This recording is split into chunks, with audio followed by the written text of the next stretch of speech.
Hey, Connor, we'll get started in a minute. We're waiting on one more person. Sure thing. Thanks.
All right.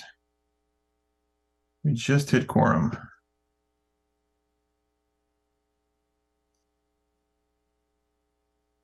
Let's get going, everybody. So give me one sec.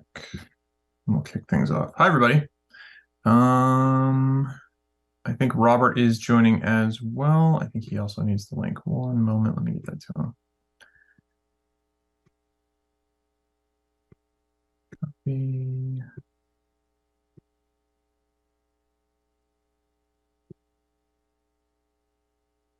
All right. Thank you all for joining. Let me send this off to Robert and we'll get going. Connor, Stephanie's in the waiting room. I promoted her, but I don't know if she saw the note. I'm assuming she needs to join, correct? For the For zone. the zoning articles, yes, but Yeah. she may just be waiting for that portion of your night. Okay. Well, I just promoted her anyway. Come on in. Here we go. All right. So let me send that to Robert. And as we have quorum, I'm going to kick off here. So hi, everybody. Welcome to, I have no idea what day it is, the October 19th FinCom meeting.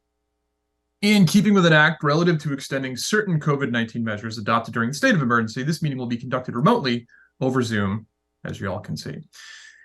Attendance by board/commission members will be remote, and remote attendance shall count towards quorum. The meeting will be broadcast live and recorded on ECAT. I'm going to go down our list to do a roll call vote to officially open the meeting. Make sure I've got everybody captured on here. And there's Robert. All right. Diaz. Yes, present. Olson. Olson present. Jenkins will come back to Vamosi. Vamosi present. Petro. Petro present. And Jenkins. Jenkins is finally here. Welcome to it, sir. Jenkins is present. And Helen is present. Is that everybody? 1, 2, 3, 4. Mike left. 5, 6. Okay. 1, 2, 3, 4, 5, 6. Okay, perfect. Hi, everybody. All right, we are officially in session. Tonight's agenda is our normal dog and pony for warrant article reviews for the upcoming November 13th town meeting.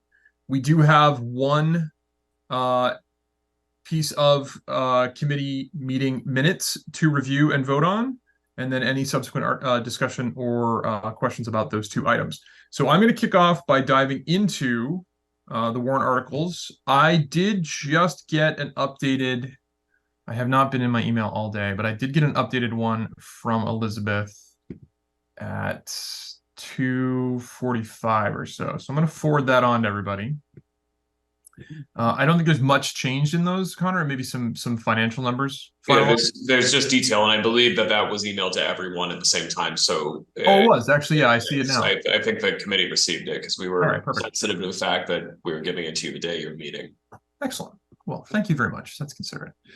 So with that, I'm going to go down the list. Connor, Stephanie, Wendy, is there anything you want to start off with ahead of time? I've reviewed these for the most part, the ones that have pieces that are probably going to be in your wheelhouse or closer to the back half. So is there anything you guys want to share before we dive right in?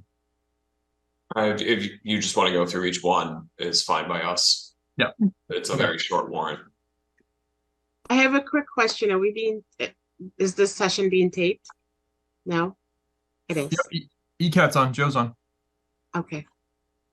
So no swearing. I can swear, I'm the chair, but everybody else. Okay, for a point of correction, is the town meeting on the 4th of November? So there is a lot of voting in the next 4 weeks. We have a town meeting Monday night, the 23rd, devoted entirely to the building project. But I hope to see all you folks at. There is a debt exclusion on November 4th associated with that building project. And then the warrant you have tonight is the a regular special fall town meeting, which is just our more routine business. So this is the warrant for tonight is related to Monday, November 13th. Okay. Thank you. Thank you. There's a lot. Thank you for that clarification. So let's start with Article 1, Transfer to Stabilization Fund. To see if the town will vote to raise and appropriate or appropriate by transfer from available funds a sum of money to be placed in the stabilization fund or take any other action relative thereto. This article moves approximately 25% of available free cash to the stabilization fund in accordance with the town's financial management guidelines and the ongoing goal to build up reserves. Do you have a dollar amount for what that 25% is going to be, Connor? Approximately, yes. So we estimate free cash in the area of about 3 million. That'll be certified before town meeting. So you can reliably estimate about 750,000 to be the transfer into the stabilization fund. So the last balance of the stabilization fund was 5.8 million. So this will put us kind of comfortably at about 6.5 million in stabilization, which is a great thing for the committee's edification. When we established the fund balance and management policies that call for this transfer annually, our stabilization fund was in the area of about 1.5 million. And so we've more than quadrupled it in the past 7 years. and really improved our financial standing, which is important as we head into the next 2 years where COVID era financial assistance expires. Thank you, sir. Any questions, comments, discussion on Article 1 from the committee? Seeing none, I will take a recommendation. Move to recommend DePietro. Do I have a second? Second, Yes. Jenkins. Okay, good. I mean, Sorry, DiNapoli's sir. not here tonight, so this is gonna be a knife fight pretty quick. Let's go down the list. Diaz, Diaz, yes. Olson, Olson, yes. Jenkins, Jenkins, yes. Vamosi, Bemosi's yes. Petro, DePietro, yes. and Helen is a yes. Article 1 passes or is recommended. Article 2, payment of bills from a prior fiscal year. This one's pretty self-explanatory. Are there any yet, Wendy? Do we have any No. currently sitting on the balance? Okay. None so far. Skipping right past 2 then. Article 3, amend the fiscal year 2024 budget. See if the town will vote to raise and appropriate by transfer from available funds a sum of money to amend the following fiscal year 2024 departmental budgets. I won't read through the figures. You guys have this as well, but the explanation is this article will amend the fiscal year 2024 operating budget as needed before setting the tax rate. The accounting department requires additional funding for a clerical wage adjustment. Inspectional services requires supplemental funding for the alternate plumbing and gas inspector and a clerical wage adjustment. The Bristol County Agricultural High School assessment was higher than estimated, and Public Works requires additional funding for utility costs related to Moreau Hall and Center School, which have reverted to town custody from the school department. I have one question on this, which is Moreau Hall, Center School, utilities. Did we just estimate based on existing? I mean, it's an estimate, so obviously we estimated. But did you base that on existing rates, or is there something that came up out of left field on those?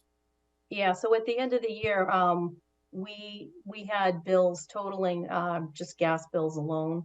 Right now we have a credit on some of the electric accounts, but the gas bills totaled about 18,000. And that was really though from the winter to the spring. So this 10,000 is just an estimate.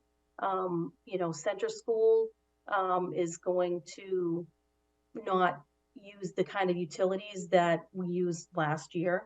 Right. So at this time, it's just an estimate. So we could be coming back for more. There are also some departments that are on my watch list, but didn't feel like at this point in the year it warranted supplementing the budget. We're just going to take kind of a wait and see approach, but you may you know, get a reserve fund transfer request for some of the other departments. I know in particular, like inspectional services, the plumbing and gas inspector line is it's trending relatively high right now, but that could level off as winter is coming. So we're just going to wait and see on that. We could get a reserve fund transfer for that. And I know, you know, with the fire department, obviously, if they have injured on duty requests, things like that, we'll be just keeping an eye on that throughout the year. And we may be back. Awesome. Okay. Anyone else have any questions or any comments, discussion about Article 3? Once. Seeing none, Motion to recommend DePietro. do I have a second? Second, Jenkins. I have to go quick or else you guys are going to cut me off. Diaz, Diaz, yes. Olson, Olson, yes. Jenkins, Jenkins, yes. Vamosi, Bemosi's yes. Petro, Yes. and Helen is a yes. 3 is recommended. All right. Article 4, supplement fiscal 2024 capital budget. 1.3 million and some change. This article addresses additional capital needs for fiscal year 2024 that were not funded at the annual town meeting in May. The only question I have is the why. Was this just stuff that was still up in the air at the town meeting in May, or is this is subsequent realized needs for the capital budget, or was this things that were needed but just waited on after May, as we typically do because there's a priority list? Right. So a couple of things with that. So typically with the police cruisers, we usually wait until the fall till free cash is certified because that's something we usually pay for out of free Oh, yeah. cash. So that's sort of on a fall cycle. The IT, the computers for the IT department, those are usually on a fall cycle. The school technology, they had a request of 250,000. So what we did at the time at the town meeting was we said, all right, we'll do half of that now. And then we'll do the other half in the fall once free cash is certified, because you may recall, like, we had a pretty significant capital budget last spring. So we did push some of these off into the fall. Okay. Wendy, I'm lucky I remember my name most days, so. So, like, you would think after 7 years I'd remember that the police cruisers come in the fall, but no, not a clue. Definitely didn't remember that. Okay, that's what I thought. I just want to make sure to give you the opportunity to explain it, just in case anybody out there is watching. Yep, thank you. I The have a fire quick department. question. Oh, sorry. Okay. No, go ahead. Do you want me to go down the list, or I'll take the questions though as you have them? That's fine. No, I was just actually going to go further down the list, but if you're going through it, that's great. Thanks. So fire department, outfitting the brush truck. This actually was a request last spring. It got added in later on, and the list had already been assembled from all the requests, and it got omitted inadvertently. So that's why this is on here now. We probably would have done this one back in the spring. The Health and Community Services inspectional vehicle. Last spring, we voted 60,000 for that vehicle. They wanted to purchase like an electrical, EV model, but they weren't able to get one, so they ended up getting a hybrid vehicle instead. And that hybrid vehicle ended up being like just a little over $30,000. So Health and Community Services, they were looking to get one this year and one the next year, but because the price was so good, they went back to Capital, and Capital voted to allow for the second vehicle plus an additional 5,000. So this 34,835 is basically what's left over from the 60 plus another 5,000. The town hall EV charging stations, we had just put those off at the time because we didn't, it was a significant expense. We figured we'd wait until free cash was certified. There wasn't an immediate need for those at that time. And then the financial accounting software replacement, that was really just an estimate initially in the capital plan. We had to vote to amend that. Sorry, my dog is a little needy. Originally that was 450,000. And over the summer, we met with several software vendors, and there's, one particular vendor that we really like. And we knew that was just a placeholder to begin with. So the 750 is sort of the upper limit that we think we could end up spending. It's a combination of what it's going to cost to convert our data for all the modules. And we have numerous modules. I mean, we have general ledger, payroll, purchasing, property tax receivables, utility billing. So we have quite a few modules. So it's for data conversion, and it's town and school. So it's the data conversion, but also it's going to be software that's in the cloud. So there'll be, an annual fee. And once we do sign on and they start that process, we are going to have to pay that fee for the year up front. And we don't have money budgeted for that this fiscal year. We'll also have to keep our other vendor on for a few years until we were able to fully complete that migration. And that will probably be a combination of borrowing and available funds. Not exactly sure what the mix will be on that yet. The next item is, this is sort of what we call the non-capital capital. So it's the capital requests that don't really fit in the budget because they're sort of a one-time thing, but they don't meet that $25,000 threshold that goes to the capital planning committee. So we have 3 items for that. And the first one is matching funds for the fire department for a grant that they're getting. And then the second one is we need to replace the town hall copier. So that's 8,000. And town clerk records management. Town clerk's office has done a really great job with managing the records up in the attic. And there are numerous boxes that are slated for destruction, and a lot of them have to be shredded. And so we have to pay for that disposal. This 5,000 will allow them to get rid of all the records that they have, but then it will give them a little bit left over so that if they have any other records in the future, or they can carry it over to next year and use it then. It just gives them some flexibility without building it permanently into their budget.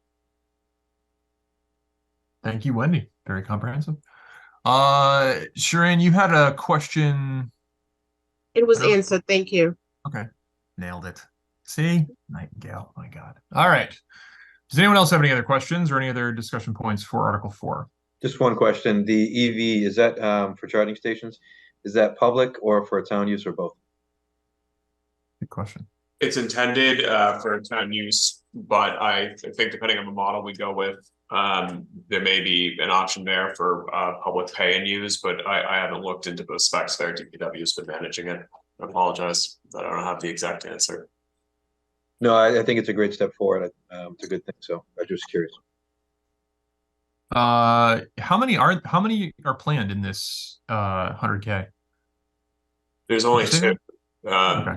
So a lot of that cost is related to just the actual electrical work required to get it from where the service is to where the stations would be. So there would be site work and other costs associated with it. Got it. So, Okay. Any other questions? Seeing none, I will take a recommendation. Motion to recommend DePietro. Do I have a second?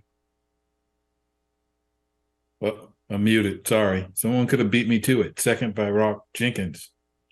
Alrighty. Let's go on the list. Diaz, Diaz is yes. Wilson, Olson, yes. Jenkins, Jenkins, yes. Vamosi, Mostly yes. Petro, Yes. and Helen is a yes. Thank you all. That's 4. All right, on to 5.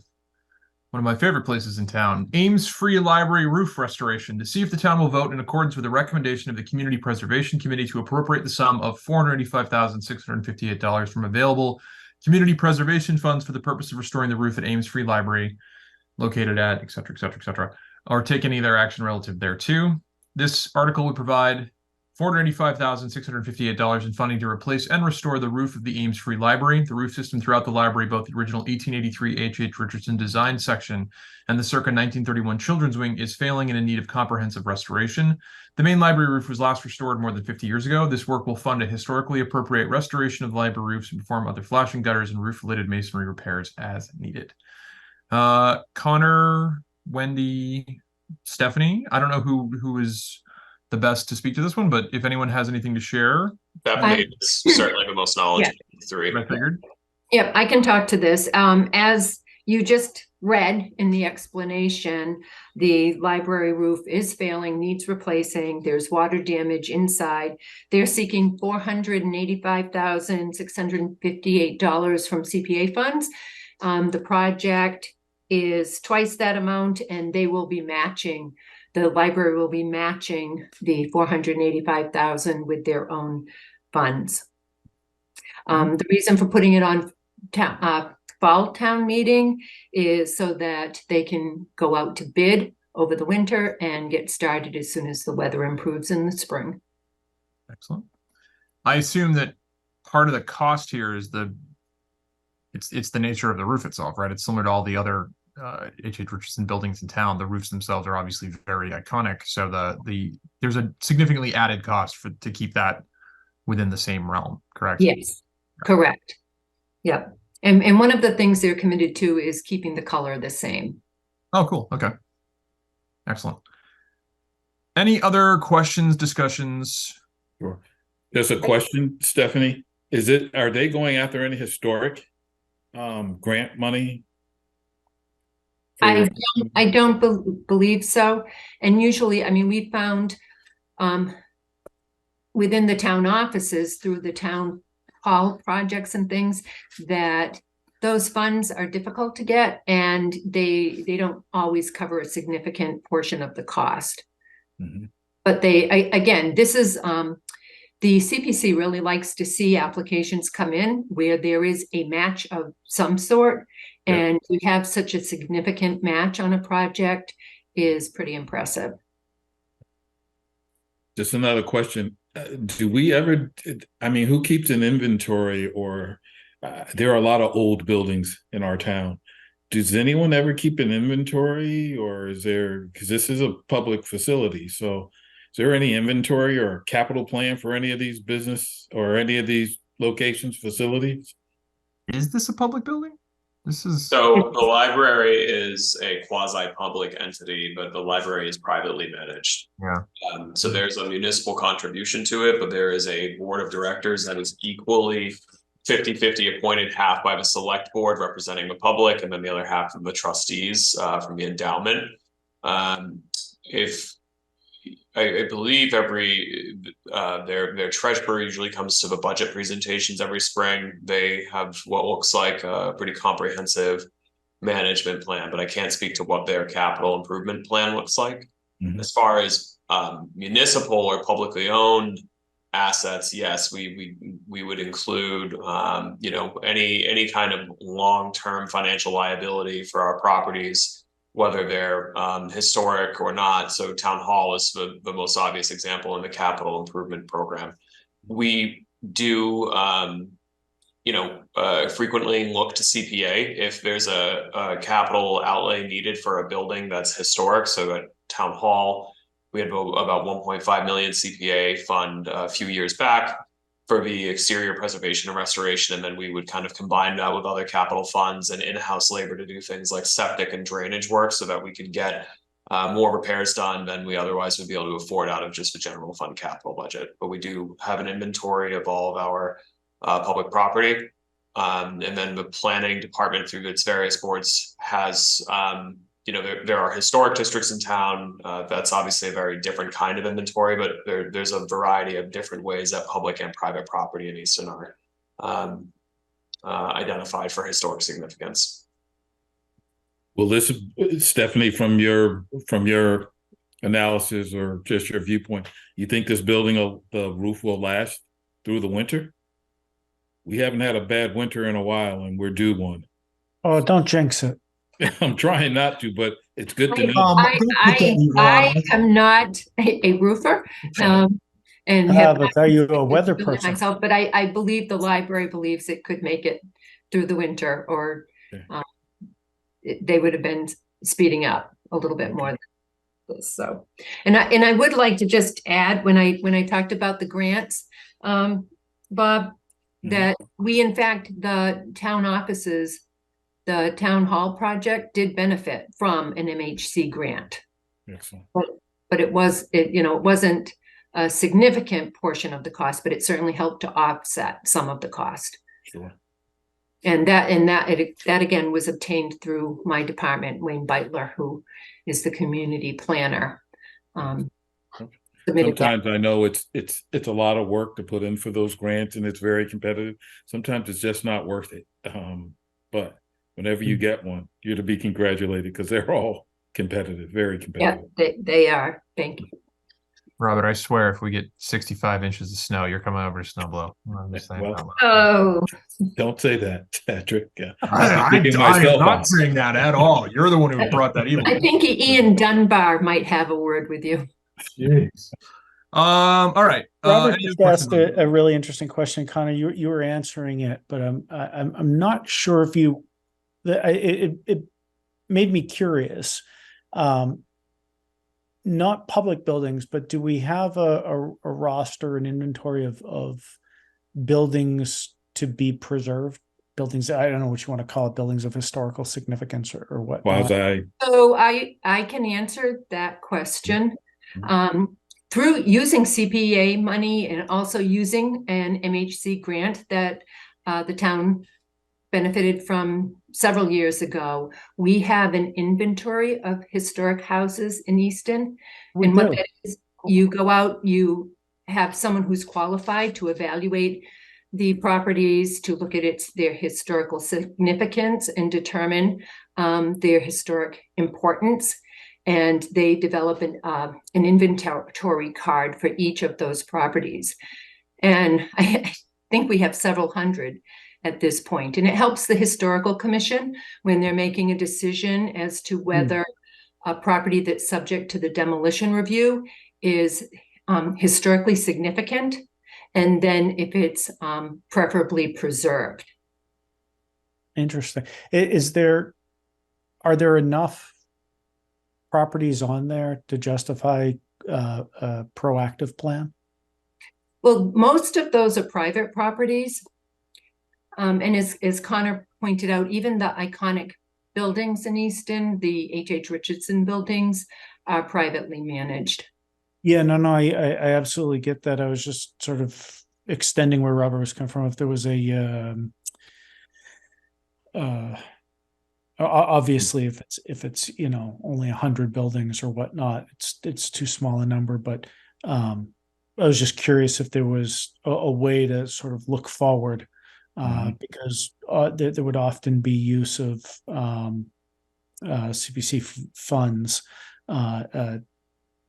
to keep these historical structures intact. So I was just wondering if there was if that created an impetus for a proactive plan. But well, just to be clear, when we're talking about Historical Commission purview or inventories of private homes that are historically significant, those are not properties that we would typically see CPA funds go towards, right? We don't. CPA funds are not, unless they were being converted into maybe an affordable unit. That would be a neat, fun, historical and affordable housing project. But the larger, 6-figure, 7-figure capital grants from CPA are typically going towards these quasi-public, but privately maintained properties. And there's not hundreds of those. I would imagine that's a substantially smaller number.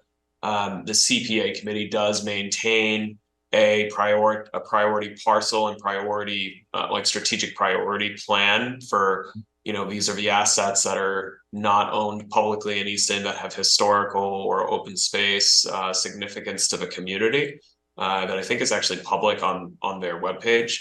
So the CPA does routinely go through those kind of checks of significant property from their lenses of recreation, open space, historic preservation, and affordable housing, to have that priority list so that if things hit the market, whether for 61A purposes or some other mechanism, that they have an informed plan. Cool. Good to know. Didn't mean to sidetrack us. Sorry, Patrick. No, good question. It's okay. So What I hear is we have a lot of folks who want to start going to CPA meetings. Fun. I was literally gonna say. I do have a question, Connor. How is the CPC funded? That's a great question. So Community Preservation Act funds in Massachusetts are adopted through a local option. Or I think, Wendy, was it a ballot vote at the time or a town meeting local option? No, I believe it was a valid vote. Yeah, it might have been a ballot vote. So municipality 2000, Easton was one of the first in Massachusetts to adopt the CPA program. So it's a state law that basically said to cities and towns, this is voluntary, you can adopt it for yourselves, and it's a surtax of anywhere between 0 and 3% of property taxes above excluding the first $100,000 of your assessed value. So somewhere in the area of 2.5% and 3% of whatever your annual tax bill, you'll see it on your tax bill, CPA surtax. It's a few $100s a year in most cases, and it goes into a dedicated fund that can only be used for 4 purposes, which is affordable housing, historic preservation, open space acquisition, and recreation. And the wisdom, in my view, of that law is that those are critical priorities for communities, but ones that when they have to compete in a general fund capital program that's limited by Prop 2.5, those things very regularly lose out to the prioritization over, paying for Jaws of Life for the fire truck. Mm-hmm. Right. And so it creates a dedicated fund to make those investments. Easton, to the credit of voters, before I was around, was one of the first and went to the full 3%. And so that's paid enormous dividends to the community.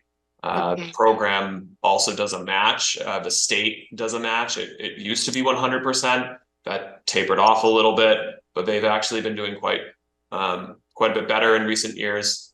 Wendy, Stephanie, I think some years we've been seeing closer to 50-60%. Is that accurate? So we're pulling in $2+ million a year locally, and the state's contributed $1 million.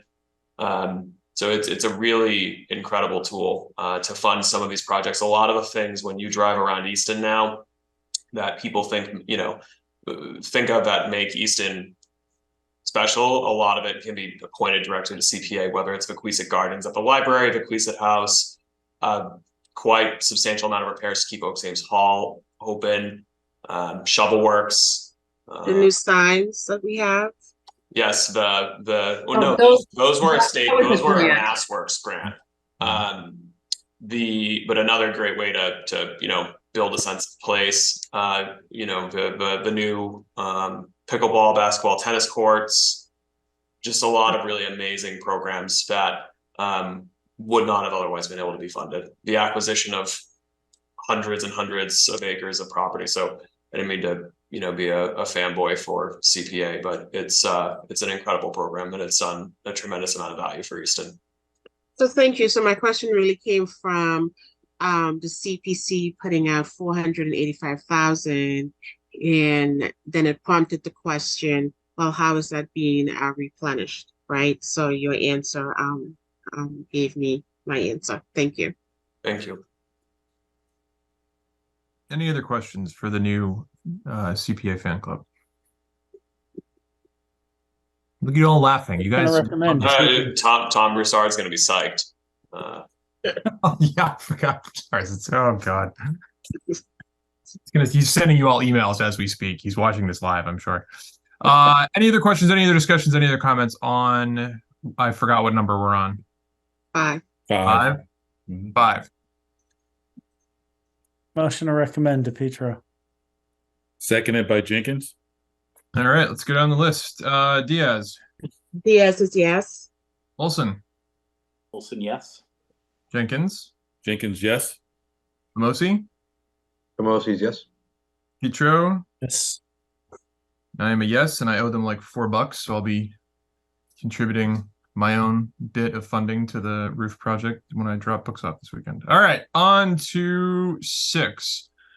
Clifford Grant Trail Access Acquisition. To see if the town will vote to authorize the town to acquire by gift, purchase, or eminent domain a certain 5.65 acre parcel of property located at 57R Randall Street and listed on Assessor's Map 25U as Lot 58, a plan of which is on file with the town clerk's office for conservation and passive recreational purposes.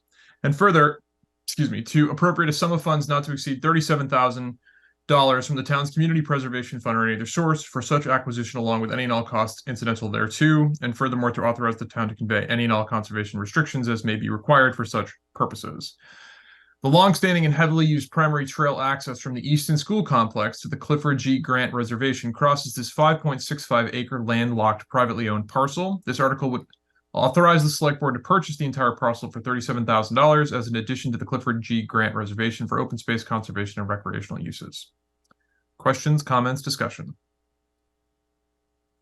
This one seems pretty straightforward to me.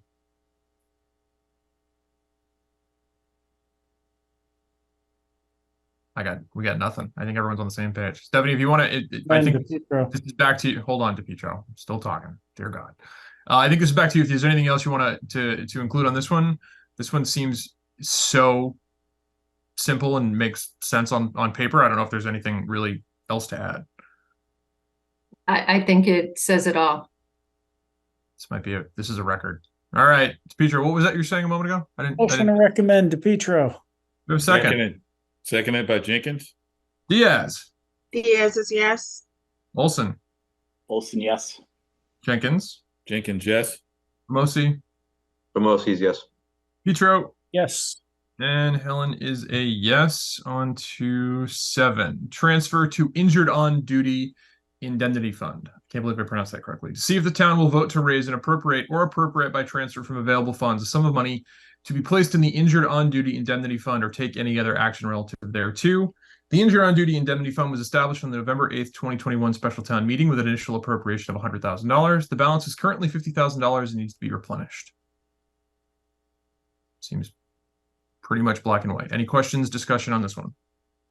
Do we usually keep a balance, Connor, of 100,000? Is that usually, is price going up? So I think that's what we're aiming for. It's such a new concept and fund that we don't have a kind of long history to point to, but yes, we feel more comfortable at that level. That this gives flexibility to the town in case there's any unforeseen or longer term injuries or incidental costs related to it, that we can fund that rather than, you know, seeking an emergency transfer from finance committee or something of that nature.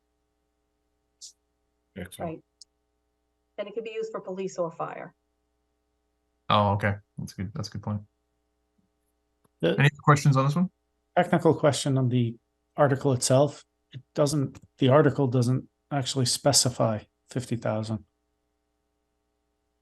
That would doesn't. be in the motion. That would be addressed in the motion, but that's a fair point. Wendy, I mentally filled in that it would go back to 100. Is there a specific number yet, or that's going to depend on the final tally of certified free cash? Yeah, I think putting it back to 100 would be sufficient. Okay. So 50,000. Good question, Mike. And so my follow-up question would be, are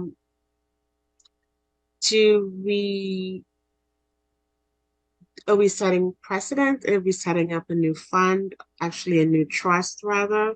Because it's rolling from year to year. If we're carrying a balance, it's more of a trust than a budgetary operating account. So are we setting up precedent that we would like to have this new trust and have a minimum balance of 50,000 and or maybe we are adding 25,000 each year or 50,000 to it each year? Are we growing it? Like, what are we doing with it?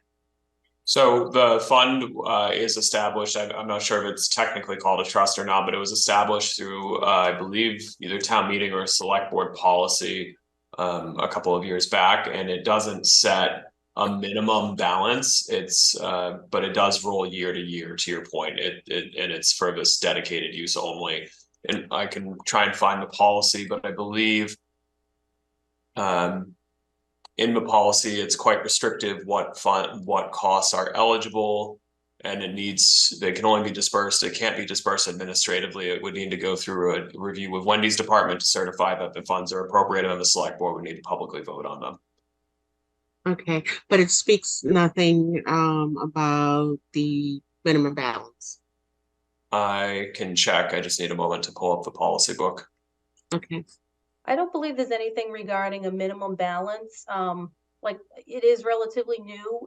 There was we had to accept a Mass General law to allow the establishment of it, and it's considered like a reserve fund, a revolving fund. Okay. And so we had started initially with $100,000 balance, and we've only used it once, but at the time that we did use it, we used it for 50,000 Right. for the police department, and that was a tough year for them. In fact, I think earlier in the year we had actually supplemented that budget. Okay. So the 100,000 could easily be used up in a year, but I think 100,000 is sufficient at this time.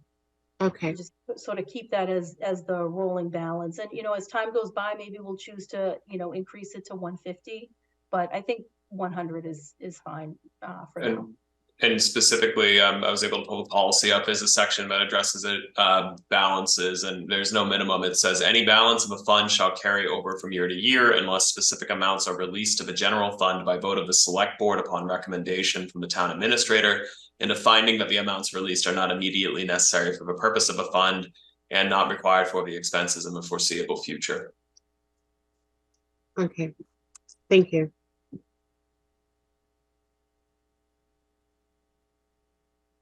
Thank you.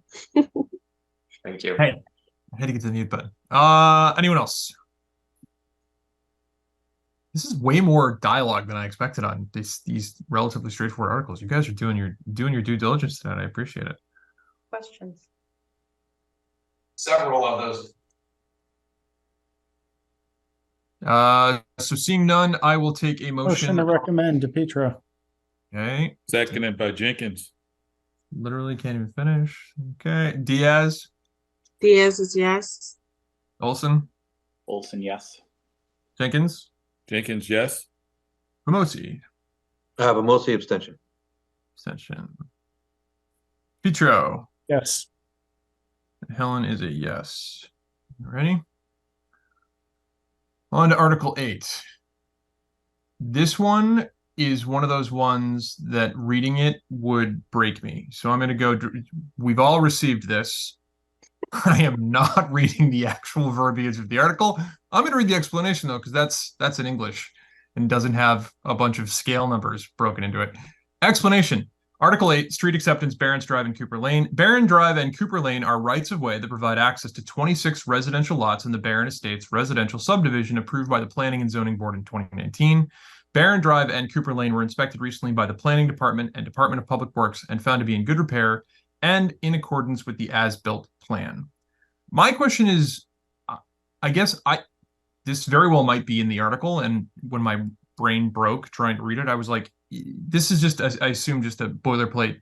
This has hit a certain stage and now it's being accepted by the town. Stephanie, So the subdivision was approved such that the roads serving the subdivision would be public ways, and the roads are completed. The subdivision is completed. All the lots have been built out. And the road has been constructed to the town standards and inspected and confirmed to be so. Got it. So it is ready for acceptance. Okay. Just Any a quick question? Just a question, Stephanie. Prior to us accepting this, so were they privately plowed roads? Yes. Okay. Yes. Until the time that the town accepts it, the developer or the property owners are responsible for the maintenance of the road. Can we give them any other roads? Do they want to take any other roads off our hands by any chance?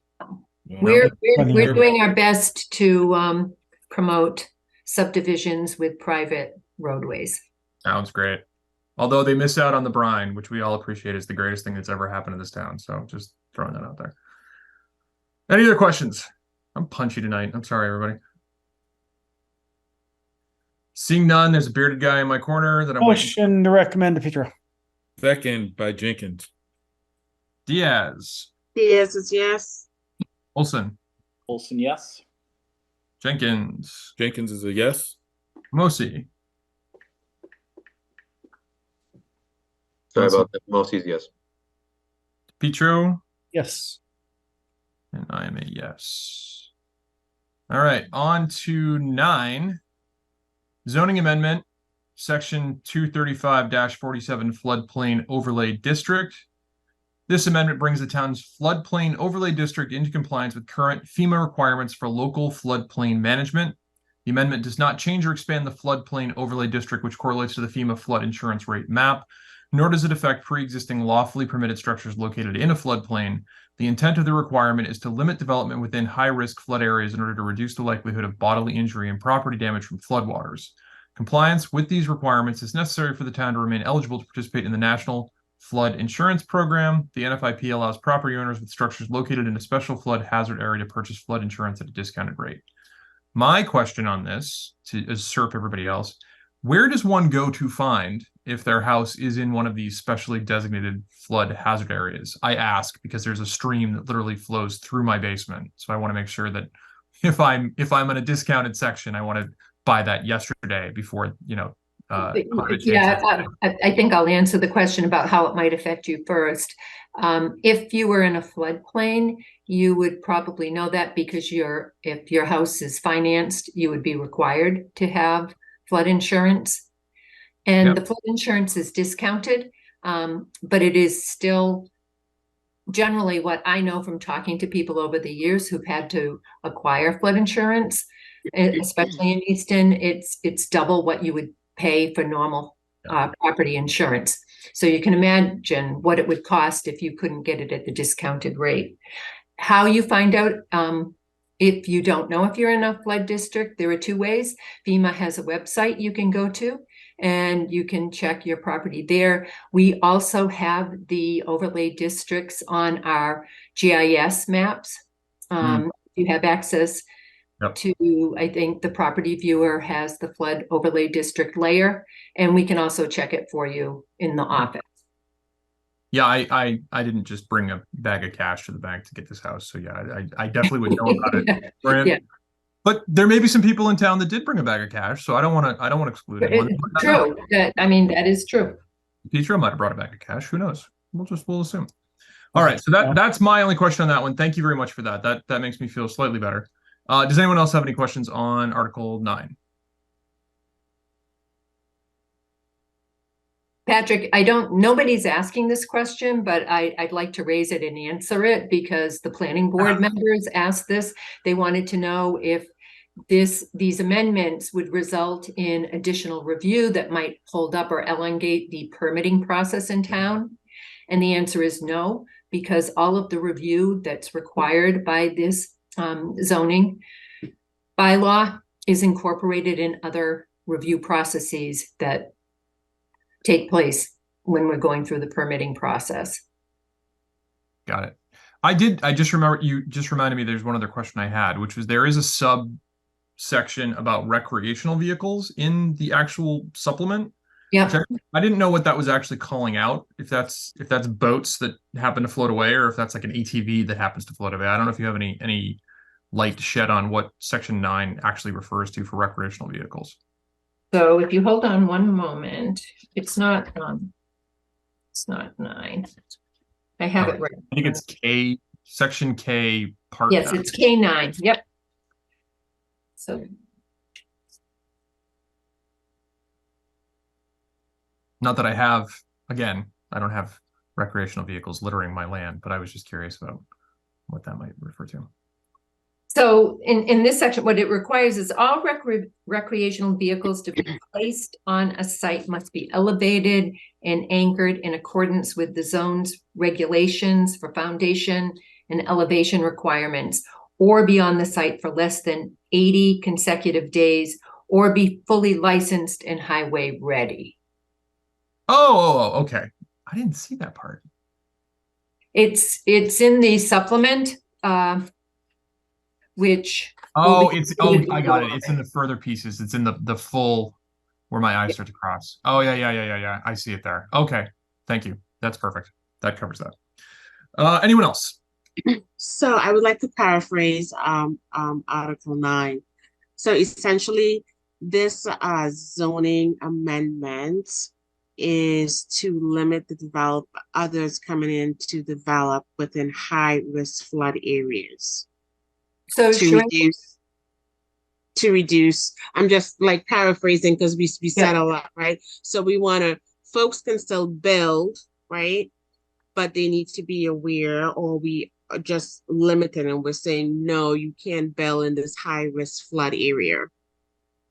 So what this amendment does, our zoning, our floodplain overlay district already does that. It already limits development within a floodplain area to ensure that it's not obstructing the floodway, the flows of water, such that it would cause either additional flooding on site or off-site flooding where it wouldn't normally have occurred. Okay.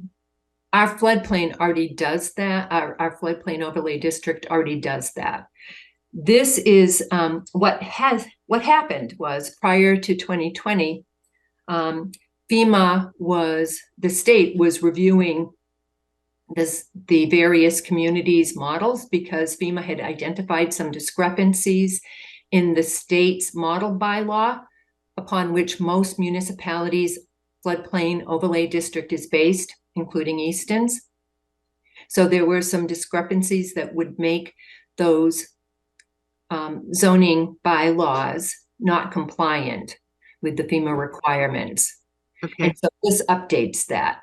The restrictions already exist. Okay. Thank you. Anyone else?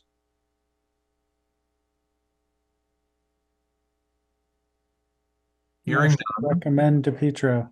I'm always trying to time it so that I can get there before you do, but you have this knack. Like the second I like to keep you on your toes. And by the way, for anyone that was wondering, my house does not appear to be in what FEMA calls a blank. Thank God. I was so worried. All right. So that's a recommend. Do I have a second? Second, Jenkins.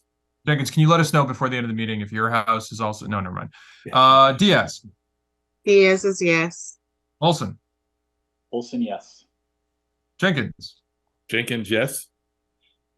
Famosi. Famosi is yes. Petro. Yes.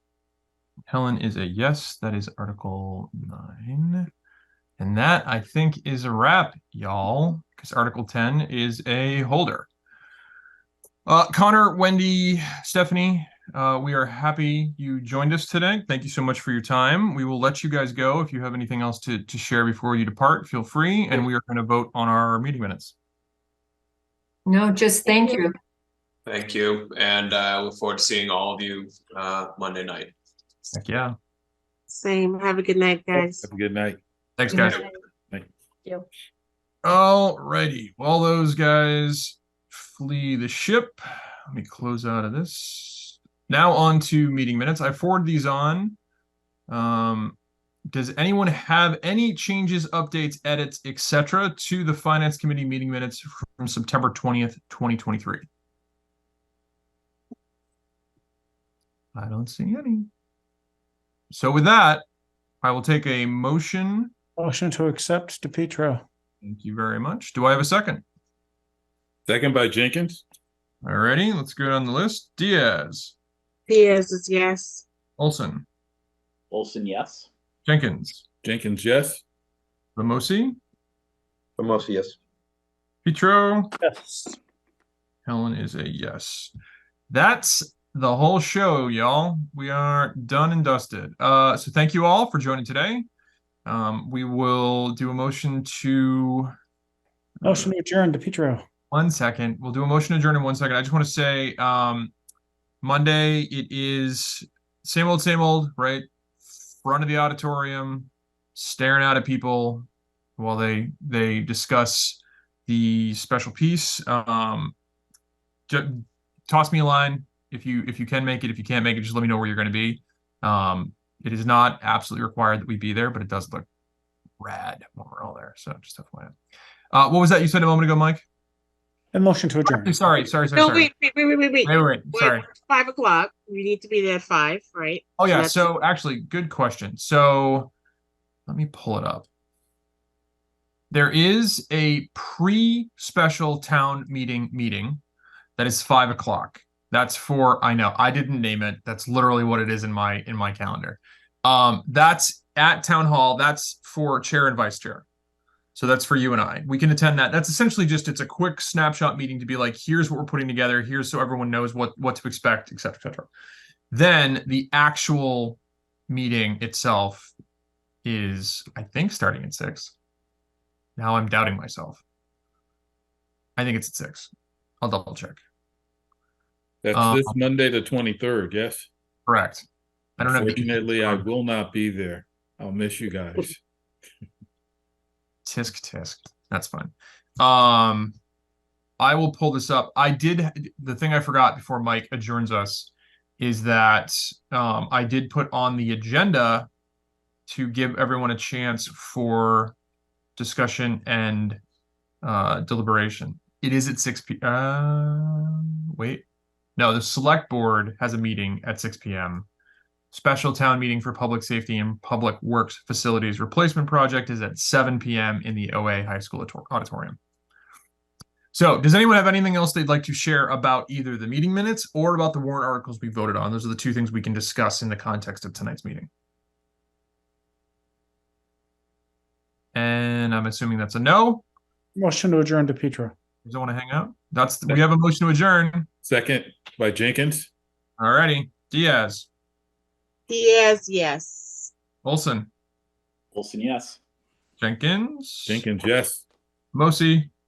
Famosi is yes. Petro. Yes. And Helen is a yes. Thank you all. I appreciate you guys all attending tonight.